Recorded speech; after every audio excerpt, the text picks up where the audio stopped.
Hi everyone, I'm Daniela and welcome back to Black Cat Kitchen. Today I'm going to show you how to make a classic British pantry staple, golden syrup. Golden syrup is used in so many amazing British bakes, and you can find it in some other countries in the world, Australia, New Zealand, but it can be quite hard to find on your grocery shelves. It's only 3 ingredients and about 5 minutes of hands-on work, so let's get started.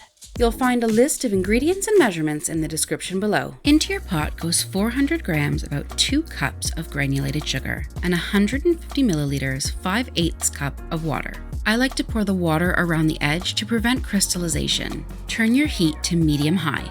Stir your sugar and water very gently. You don't want any of the water and sugar coming up the sides of the pan. What we're looking for is for our sugar to melt completely and for it to come up to a boil. Continue gently stirring so that it doesn't burn to the bottom of your pan. The mixture is now very clear, showing that the sugar has melted completely and it's come up to a boil. Add in a slice of lemon.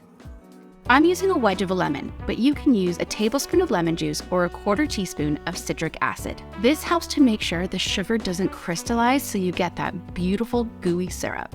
Once you've turned down the temperature, do not stir your syrup. If you do, it might slide up the edges of your pan and can burn and crystallize. It's important to cook this low and slow so the water evaporates and we get that really sticky golden syrup consistency. This is going to cook for about 40 to 60 minutes or until the temperature reaches 240 to 250 degrees Fahrenheit or 115 to 120 degrees Celsius. Take your pot off the heat and remove the lemon.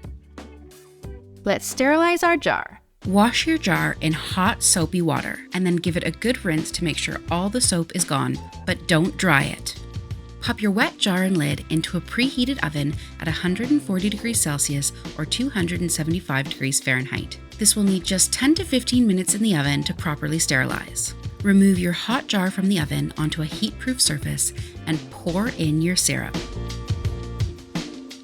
With the lid off, let your golden syrup cool completely.